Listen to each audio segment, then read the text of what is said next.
Et donc notamment cette interpellation des pouvoirs publics euh, quant à l'existence d'un apparent préjudice environnemental, elle s'est faite notamment en France à travers l'affaire du siècle. Oui, l'affaire du siècle, c'est une grande campagne en justice. C'est le nom d'une campagne qui a été donnée à une action menée par 5 ONG qui étaient Oxfam, Notre Affaire à tous, Greenpeace et la Fondation pour la Nature et l'Homme. Et je me rends compte qu'elles sont 4, maintenant que j'ai dit 5. Et d'autres se sont rajoutés après. Après, il y avait des associations intervenantes aussi à l'action, mais c'était vraiment elles qui portaient l'action au contentieux.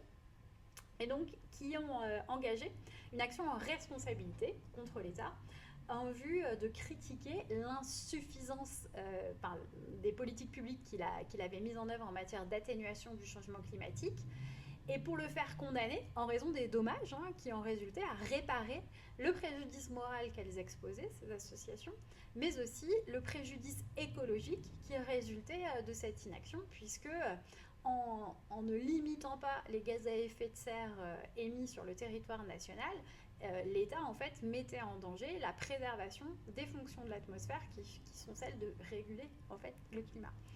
Donc voilà ce qu'elle demandait en justice à l'occasion de cette affaire, effectivement.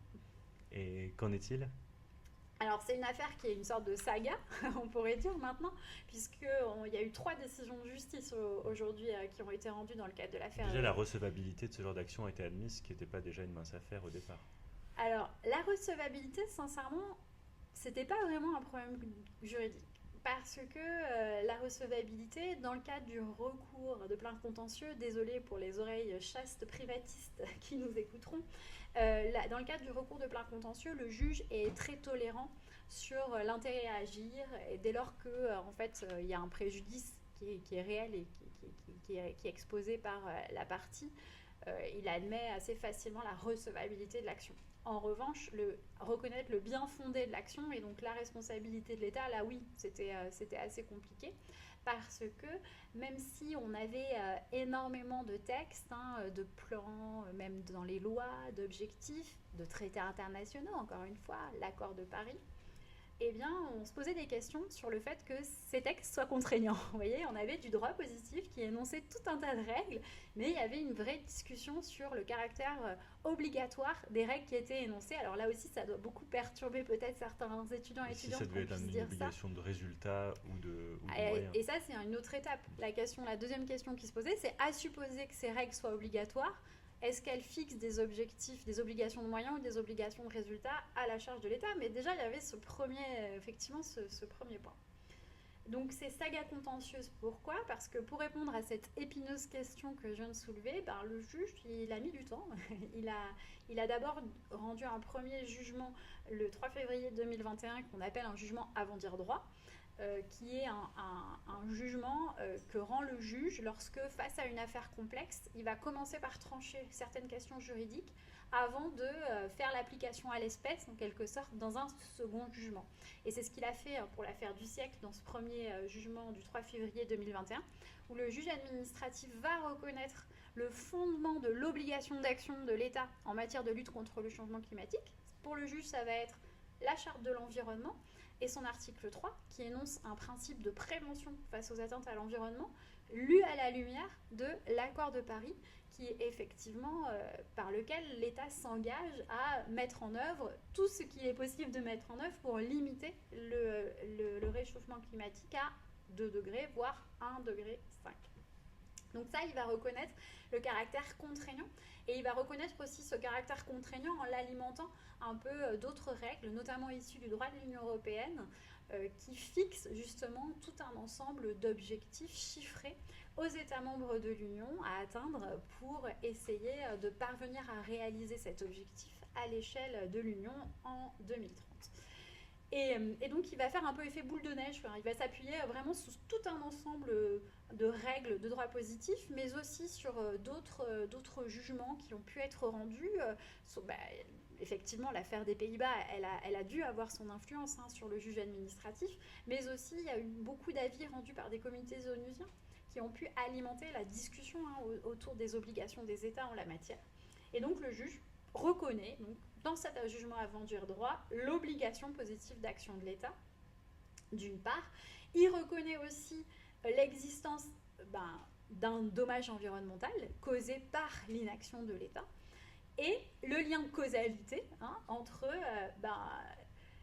la possibilité en tout cas d'établir un lien de causalité entre un manquement de l'État à cette obligation d'action et le dommage environnemental qui en résulterait. Donc c'est un jugement qui, de ce point de vue, est très, très audacieux, puisque la question du lien de causalité, elle était vraiment très compliquée, pour le coup, d'un point de vue juridique, puisque en droit administratif, et d'ailleurs, je crois, si mes souvenirs sont bons, je crois qu'en droit civil, c'est un peu le même type de logique en responsabilité délictuelle, le juge, il est à la recherche de ce qu'on appelle la causalité adéquate. Donc, qu'est-ce que ça veut dire ? Ça veut dire qu'il va chercher quelle est la cause sans laquelle le dommage n'aurait pas pu se produire, celle qui est vraiment la plus à l'origine du dommage. Alors en matière de réchauffement climatique, cette question, elle est, d'un point de vue scientifique en tout cas, très très compliquée. Et est-ce que la responsabilité de l'État ne serait pas dissolue dans celle de... Exactement, et c'était l'argument de l'État. L'État, il disait, ben non, je ne suis pas responsable puisque nous sommes tous responsables. En fait, le fait que la responsabilité soit partagée agissait pour lui comme un instrument de disparition de sa propre responsabilité. C'est un argument qui est très discutable d'un point de vue éthique, mais qu'il est aussi d'un point de vue juridique. Et le juge administratif, on a réussi à le convaincre qu'en réalité, on pouvait penser la responsabilité et la causalité adéquate à la lumière de la capacité d'un acteur à éviter la réalisation du dommage.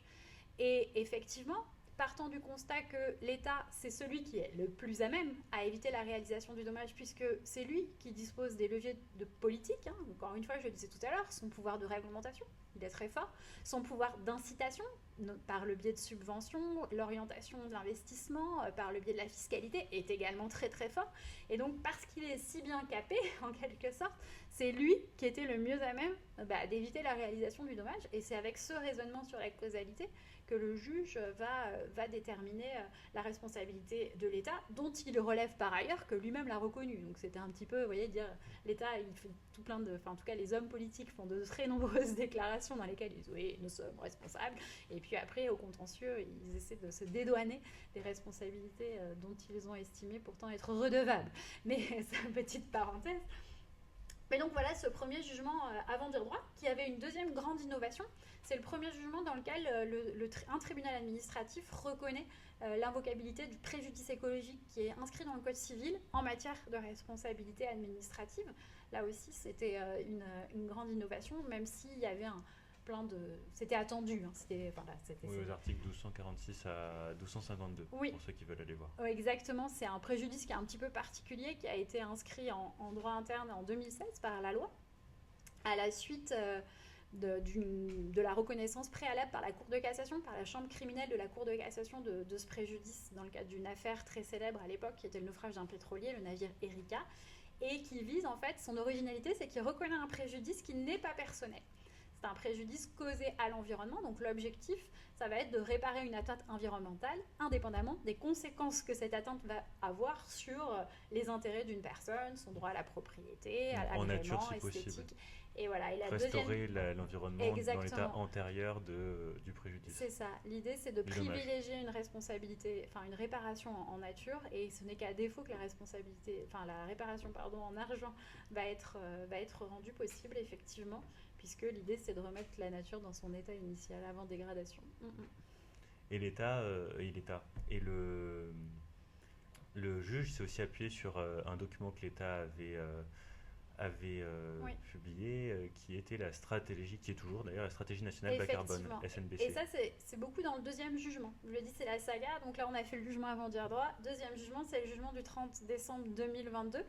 Le juge, en fait, il a donné un rendez-vous à l'État. Il a dit, oui, premier jugement, vous êtes responsable, il y a un préjudice, maintenant vous devez me démontrer que les mesures que vous avez prises pour éviter la réalisation de ce préjudice sont suffisantes.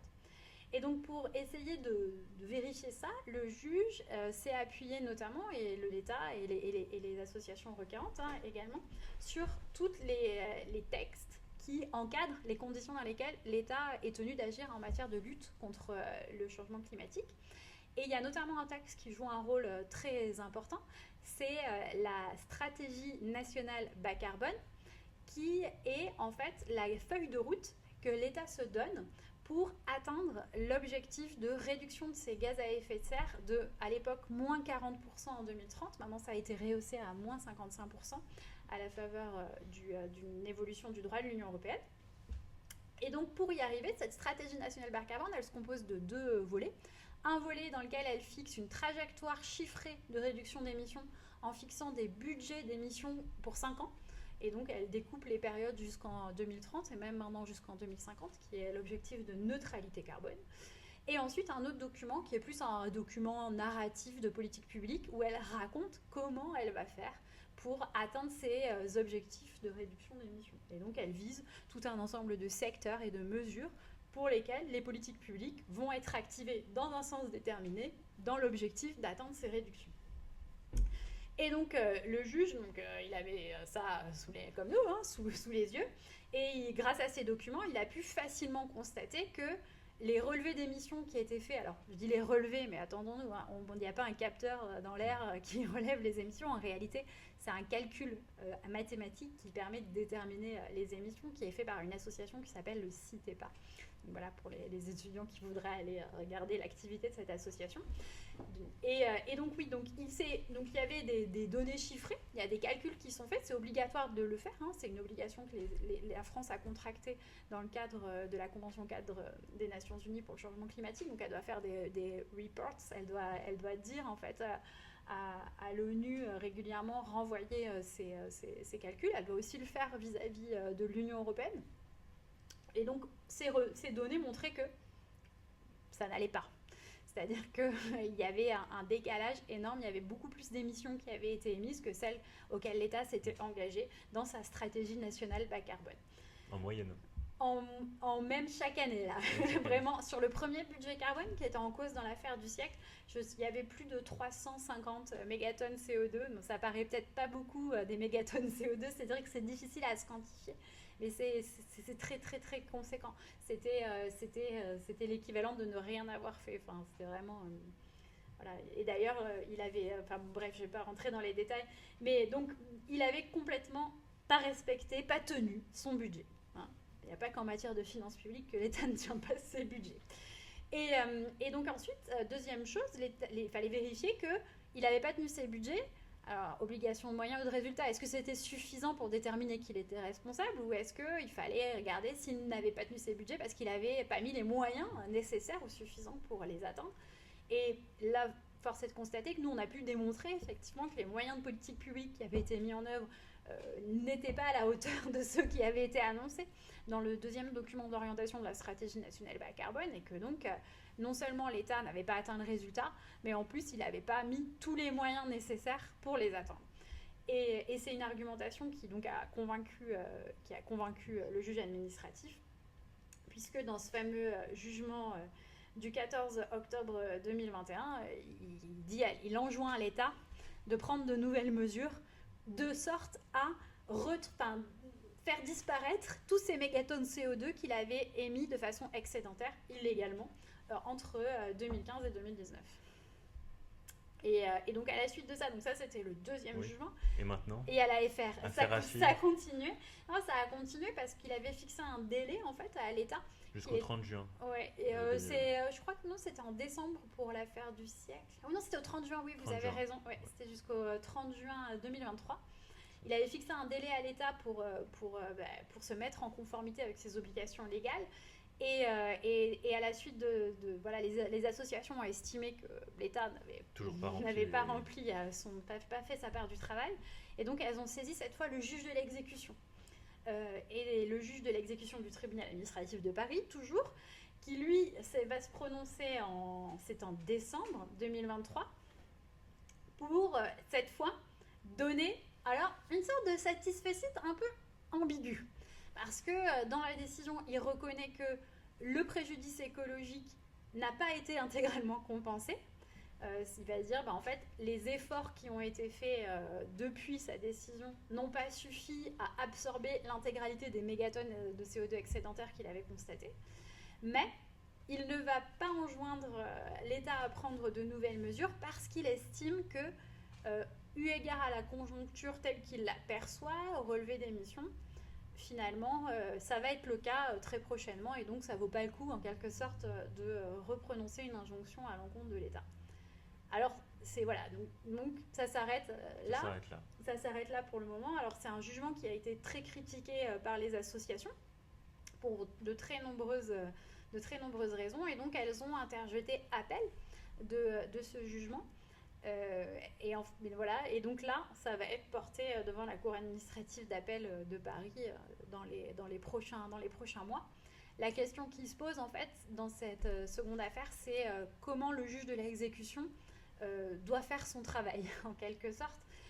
Quel est son office en fait pour vérifier que l'État a bien pris les mesures suffisantes, puisque le juge en fait se cantonne un peu à un raisonnement qui est un petit peu arithmétique, c'est-à-dire il relève des chiffres, il dit ouais non ça a baissé, ça n'a pas baissé, pas de souci, sans se demander si les baisses sont imputables à des actions de l'État. Et si les baisses sont si importantes sur cette période, c'est parce que la période qui sur la base de laquelle ils se fondent comporte, attention, la période Covid. Et donc forcément, en période Covid, avec une baisse de l'activité, exactement. Il y avait plus, tout le monde était enfermé chez lui, donc il n'y avait plus de voitures, la circulation était tellement restreinte que voilà, ça fonctionnait pas. Les usines étaient à l'arrêt, pareil. Enfin, tous les facteurs d'émission principaux étaient mis en sommeil.